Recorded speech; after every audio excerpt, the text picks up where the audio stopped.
सर्वांना नमस्कार. चांद मातला या स्टोरीचे 5 एपिसोड यापूर्वीच अपलोड केलेले आहेत. कृपया ते सगळे एपिसोड ऐकण्यासाठी आपल्या चॅनलला भेट द्या.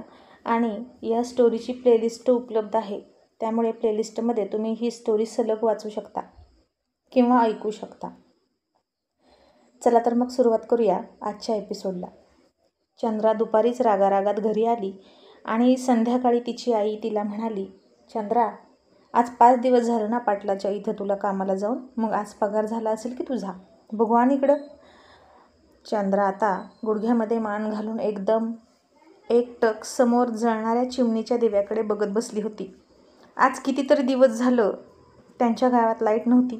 पावसामुळे एकदा का झाडांची पडझड झाली की लवकर दुरुस्त होत नव्हती ती लाईट आणि अंधारात बसावं लागायचं. मग आई म्हणाली, चंद्रा, अगं तुझ्याशी बोलते मी, लक्ष कुठे आहे तुझं? आणि चंद्रा रागात कोरड्या आवाजात म्हणाली, नाही आणले. तिची आई म्हणाली, नाही आणले म्हणजे? आज पगार केला ना पाटलांनी? चंद्रा पुन्हा रागात म्हणाले, मला नाही माहीत. तिच्या आईला काही कळतच नव्हतं की ती अशी का करते.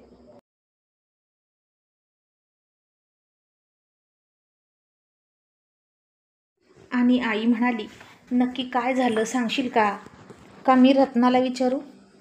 आणि जसं रत्नाचं नाव ऐकलं तशी चंद्रा चिडली आणि म्हणाली, काही गरज नाही तिला विचारायची आणि तिच्याशी बोलूसुद्धा नको. आणि मी दुपारीच घरी आले, बाकीचं मला काही विचारू नको.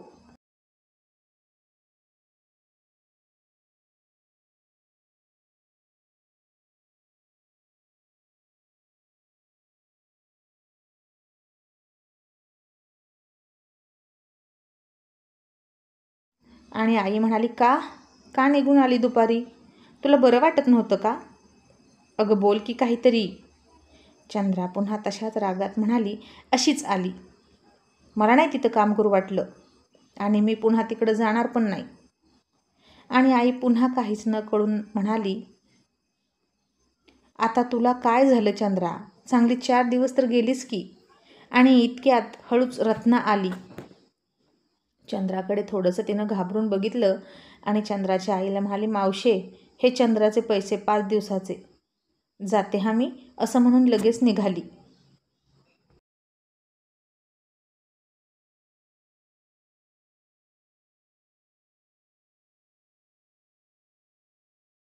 तशी चंद्राची आई म्हणाली, अगं थांब तरी रत्ना, तुम्हा दोघींचं काय चाललंय मला कळेल का? ही नीट बोलत नाही, तू आली लगेच निघाली, दोघीची भांडणं झालीत का?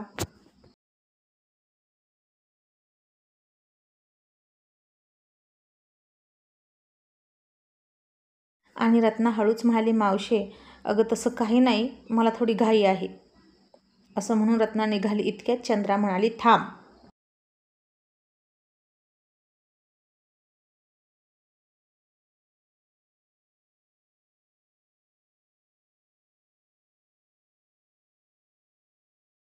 आणि चंद्रानं तिच्या आईच्या हातातून पैसे घेतले आणि 4.5 दिवसांचेच फक्त पैसे ठेवून घेतले आणि उरलेले अर्ध्या दिवसाची एक नोट परत केली. आणि रत्नाला म्हणाली, मला फुकटचं आणि हरामचं काहीच नको. माझे कामाचे दिवस 4.5 भरले आहेत. मी आज दुपारी निघून आले आणि ह्या अर्ध्या दिवसाचे पैसे मला नकोत. तुला कमी पडत असतील तर ठेव तुझ्याकडे आणि आता निघ. असं म्हणून चंद्रानं रत्नाला बाहेरचा रस्ता दाखवला आणि रत्ना निघून गेली. आणि चंद्राची आई म्हणाली, चंद्रा, अगं काय केलंस तू हे? तुला वेड लागले का? उलट पाटलाचं मन किती मोठं आहे, तुला अर्ध्या दिवसाची हजेरी फुकट दिली आणि रत्नाला अशी का बोललीस? ती किती चांगली आहे, तुझी हजेरी घेऊन आली.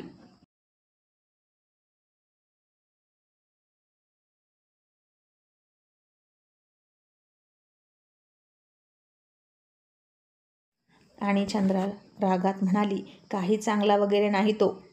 आणि ही रत्नासुद्धा धुतल्या तांदळाची अजिबात नाही. 1 नंबरचा नालायक माणूस आहे तो. आणि ही रत्ना शेण खाणारी आहे आणि मला लाज वाटते की ही माझी मैत्रीण आहे.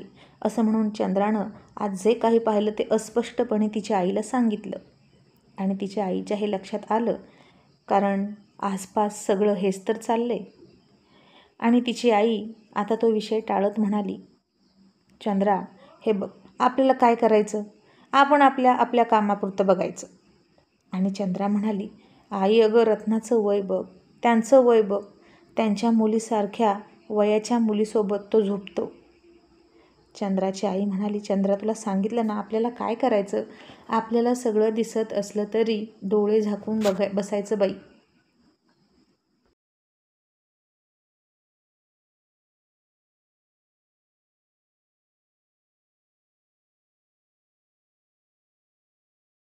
चंद्रा, आपण लोकांच्या भानगडीत नाक खुपसायचं नाही. पोटापुरतं कमवायचं आणि खायचं. मी काय बोलते का तुला कधी नाही ना? मग तूही लक्ष घालू नकोस.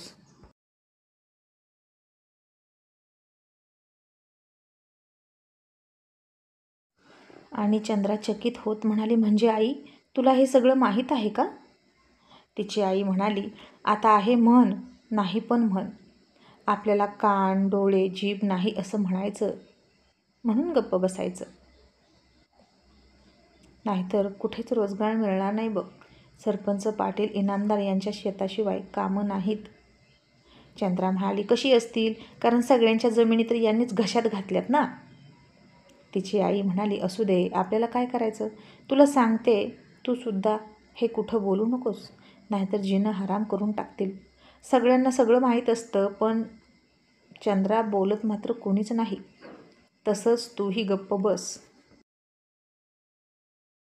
आणि आपलं कामाला जायचं गुपचूप आणि रोजगार मिळवायचा. आणि झुंजार स्वभावाची चंद्रा म्हणाली, असलं काम करण्यापेक्षा उपाशी मेलेलं बरं. मी नाही जाणार पुन्हा कामाला. आणि तिची आई रागात म्हणाली, मग दाखव उपाशी मरून आणि मग बोल. भूक लागल्यावर आणि आतड्याला पीळ पडल्यावर कळतं.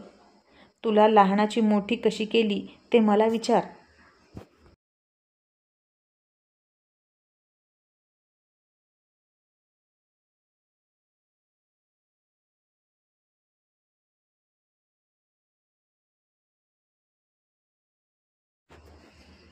दुष्काळ पडल्यावर किंवा जास्त पाऊस झाल्यावर काम नसायचं. मूठभर धान्यासाठी लोकांच्या विनंत्या कराव्या लागायच्या आणि त्यांच्या दारात 6-6 तास बसायचं. त्यांचं धुणं धुवायचं, भांडी घासायची, शेण काढायचं, प्रत्येक काम करून द्यायचं. त्यांची थुंकीसुद्धा झेलायची आणि तेव्हा कुठं त्यांना दया येणार आणि मग ते आपल्या पदरात मूठभर धान्य टाकायचे आणि तेच मी तुला आणून घालायची. अशा अवस्थेत तुला मोठी केली. कशासाठी? तर एक दिवस तुझं लग्न होईल आणि ते झालं की मी माझे डोळे मिटायला रिकामी आणि तू झाली नसती तर एक वेळ बरं झालं असतं असं वाटतं. तुझा बाप तर तसा आणि तू ही अशी. तुम्हा दोघांचा 36चा आकडा. मधल्यामध्ये मी काय करू? आता आई रडकुंडीला येऊन पोट तिडकीने बोलत होती.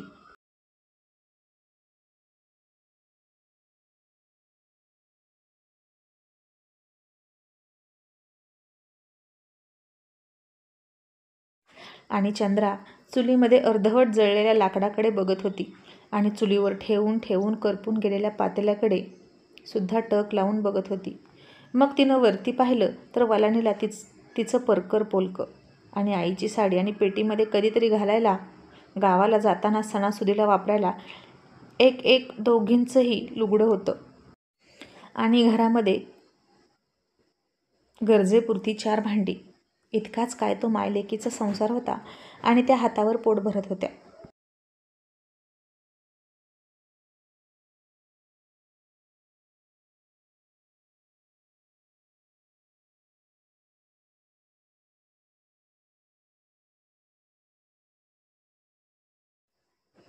मग डोळ्याला पदर लावून आणि नाकाला लागलेली धार पुसत चंद्राची आई म्हणाली, तुझा बाप शहाणा असता तर आतापर्यंत तुझ्या लग्नाचं बघितलं नसतं का त्यानं? आणि तूही अशा स्वभावाची. मग मी काय करू? आता मलाच विष आणून दे म्हणजे मी मरते आणि तू तुझ्या मनाचं कर. आणि आता चंद्रा तिच्या आईजवळ गेली आणि तिच्या हाताला मिठी मारत म्हणाली, आई, लग्न होत नाही तर मी काय करू? मी काय पाहुण्याचे रस्ते अडवून बसले का? आई म्हणाली, अगं पण जरा नीट वाग की मुलीसारखी. सतत गड्यासारखं हातात विळा घेऊन फिरतेस आणि चालताना शिकाऱ्यासारखी वाटतेस. मग कशाला गं कोण येईल तुझ्यासोबत लग्न करायला?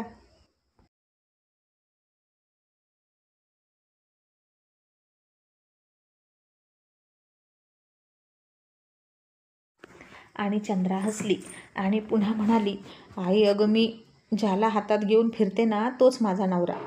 तसं आईनं तिच्याकडे रागात बघितलं.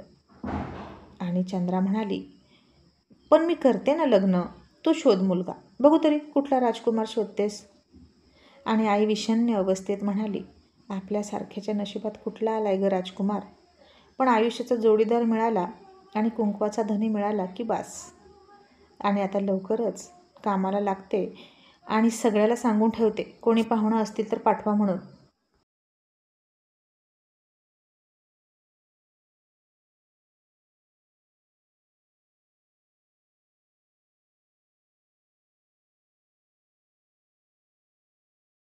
तसा इकडे दौलत एका माणसाच्या कानाखाली देऊन म्हणत होता, कुणासाठी आला होता पाहुणा होऊन?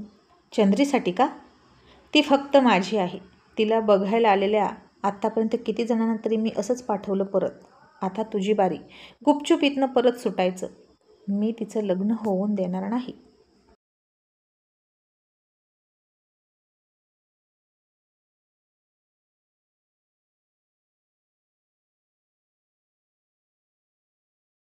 आणि तो माणूस हात जोडून म्हणाला, हो नाही परत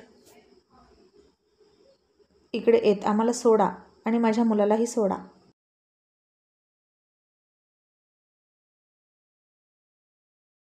मग दौलतने त्यांना तंबी दिली आणि ते जीव वाचवून गेले. म्हणजे चंद्राला पाहुणे येत होते, पण हा दौलत तिथपर्यंत लोकांना पोहोचू देत नव्हता. त्याला कुठून तरी वास लागायचा आणि तो चंद्राकडे पाहुणे येऊ देत नव्हता.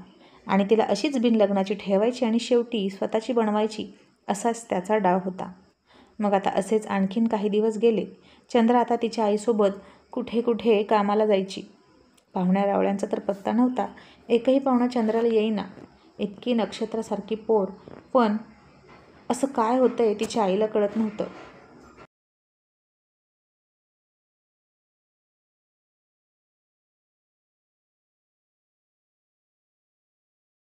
चंद्रा मात्र रत्नासोबत बोलत नव्हती. रत्ना तिच्याकडे सारखी यायची आणि म्हणायची, झालं ते झालं, सोड की ग चंद्रा, पण माझ्याशी बोल की, मी तुझी मैत्रीण आहे की नाही.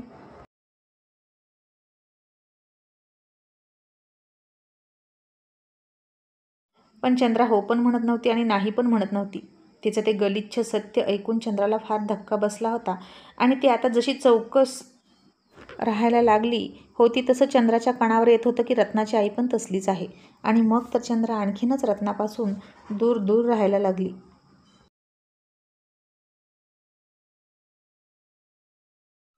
चंद्रा रोज कामाला जायची आणि दिवसभर कंटाळून ती अंथरुणावर अंग टाकायची आणि हळूच तिच्या छातीजवळून ते लॉकेट बाहेर काढायची. तिला पुन्हा ते सगळं आठवायचं आणि तिच्या अंगावर शहारा यायचा. आणि या लॉकेटचा आणि त्याचा काय संबंध असेल असा विचार करायची. पण तो होता तरी कोण? गावातला कोणीतरी नक्कीच नव्हता, कारण असं लॉकेट गावामध्ये कोणाकडेच नव्हतं. विचार करून करून चंद्रा सुन्न झाली होती. आणि पुन्हा कधी भेटेल का तो? आणि जरी भेटला तरी तो मला ओळखेल का? आणि मी त्याला कशी ओळखू, असा प्रश्न तिला पडायचा. कारण या रात्रीच्या अंधारात दोघांनी एकमेकांचे चेहरे पाहिलेच नव्हते. फक्त ते जबरदस्तीचं एक चुंबन, आणि त्यानं तिच्या मेंदूत आणि मनात घर केलं होतं.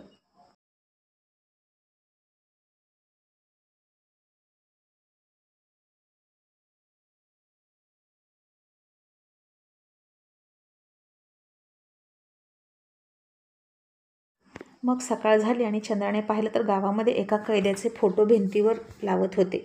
आणि हा कोणाला दिसला तर त्याला 10,000चं बक्षीस होतं. आणि त्यावर सगळं लिहिलं होतं की तो केव्हा फरार झाला होता.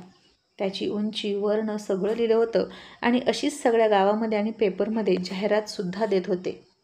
कारण त्याला पकडणं खूप जिकिरीचं होतं आणि पोलीस प्रशासनावर नामुष्की ओढवली होती त्याच्या पळून जाण्याने.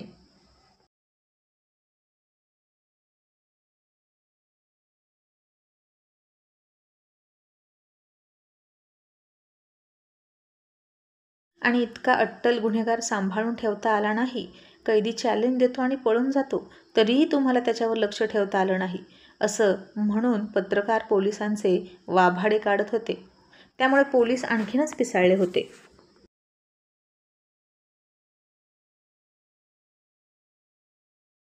आणि तो मात्र असाच लपत छपत फिरत होता. एका चहाच्या टपरीवर बसला होता आणि पेपरमध्ये जशी जाहिरात वाचली आणि एक माणूस त्याच्याकडे निरखून बघायला लागला तसा तो तिथूनही पळाला आणि जंगलात गेला. आणि आता या जिल्ह्यात थांबणं सुद्धा त्याला सुरक्षित वाटेना. काहीही झालं तरी चालेल, पण पुन्हा पोलिसांच्या हातात सापडायचं नाही असं त्यानं ठरवलं. आणि रात्रीच्या अंधाराचा फायदा घेत तो तिथून निघून गेला. ते थेट मुंबईला निघाला. त्या मायानगरीत रोज इतकी माणसं येतात जातात आणि इतकी प्रचंड गर्दी असते की त्या गर्दीत त्याला कोणीही ओळखणार नाही असंच त्याला वाटलं.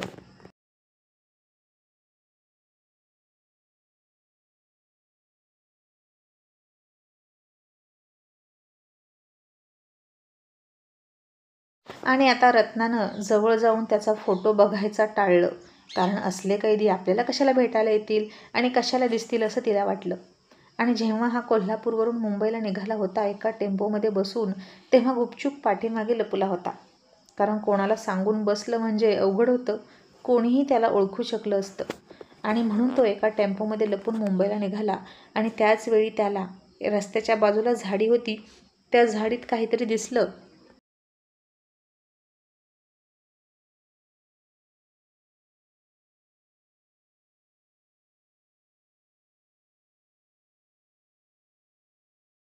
कोणीतरी 5-6 गुंड होते आणि एका मध्यम वयाच्या माणसाला जीवानिशी मारत होते.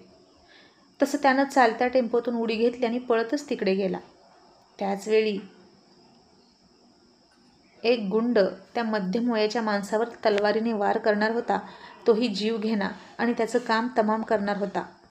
तसं त्यानं पटकन जाऊन तो तलवारीचा वार स्वतःवर घेतला आणि त्या सगळ्या गुंडांना त्याही अवस्थेत चोप दिला आणि पळवून लावलं.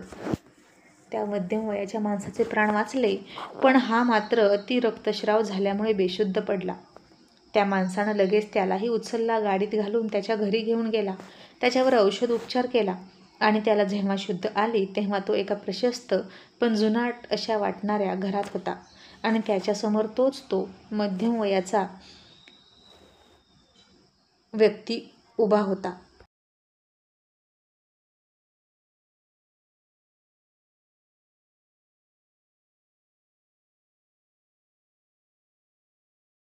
आणि त्याच्या बायकोने त्याचे आभार मानले आणि म्हणाली, आज तुझ्यामुळे माझा नवरा जिवंत आहे. तुझे किती उपकार मानू मला कळत नाही. तो हळूच उठला आणि म्हणाला, पण तुम्ही आहात कोण?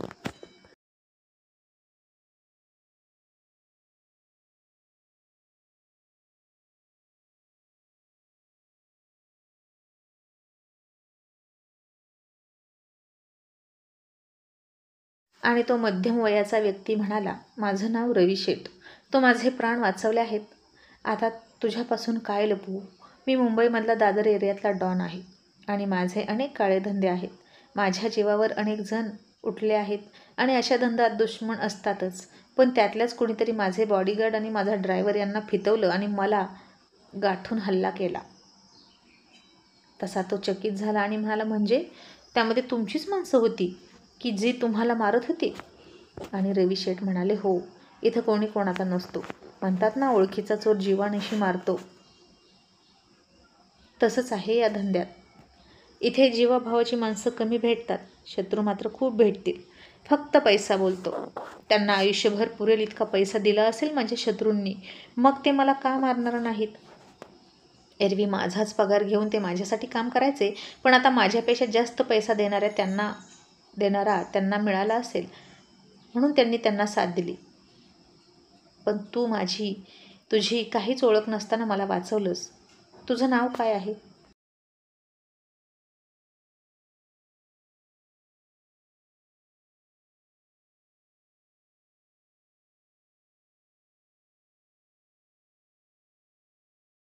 आता तो थोडा थांबला. बोलावं की न बोलावं या विवंचनेत सापडला आणि शेवटी म्हणाला, मी शशी चंद्रकांत इनामदार. वय 26 वर्ष. एका खुनाच्या आरोपात कोल्हापूरमध्ये जेलमध्ये होतो आणि मी फरार आहे. आणि त्याचा सच्चेपणा रवी शेठला खूप आवडला आणि त्याच्या खांद्यावर हात ठेवून म्हणाले, शशी, आय एम इम्प्रेस. खरं तर मला तुझी हिस्ट्री माहीत आहे, पण मी मुद्दाम तुला विचारली. मला तुझा प्रामाणिकपणा बघायचा होता. तू खरं बोलतोस की खोटं हेच बघायचं होतं. पण तू खरं बोललास. तू सच्चा आहेस.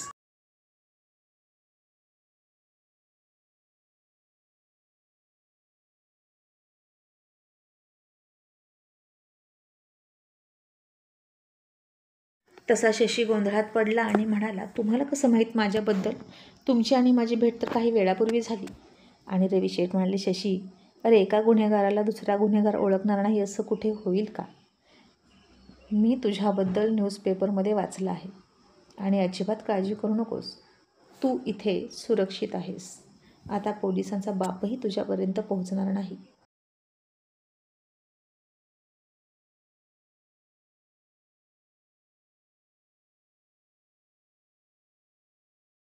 आणि हे ऐकलं तसं शशीनं निर्धास्त होऊन पाठीमागे बेडला डोकं टेकवलं आणि डोळे मिटून घेतले. कारण आता त्याला खूप बरं वाटत होतं. पळून पळून खूप थकला होता तो आणि आत्ता कुठे त्याला एक ठिकाणा सापडला होता. आणि का कुणास ठाऊक इतक्या दिवसांनी 10 ते 15 दिवसांनी त्याला त्या एका पत्र्याच्या खोलीमध्ये त्या अंधाऱ्या रात्री त्या मुलीसोबत केलेला तो चुंबनाचा प्रसंग आठवला आणि त्यानं खाडकन डोळे उघडले. पण ती कोण होती? ती पुन्हा भेटेल का? आणि जर भेटली तर मी तिला ओळखेल का? आणि हो, माझा प्रतिकार करताना तिनं माझ्या गळ्यामध्ये जे लॉकेट होतं त्याला हात घातला होता, मग ते तिच्याकडेच असेल का? असे प्रश्न त्याच्या डोक्यात आले आणि जिचा चेहराही माहीत नव्हता तिची आठवण त्याला सतवायला लागली. आणि इकडे चंद्राचीही तीच अवस्था होती. तिलाही शशीच्या आठवणी सतवत होत्या.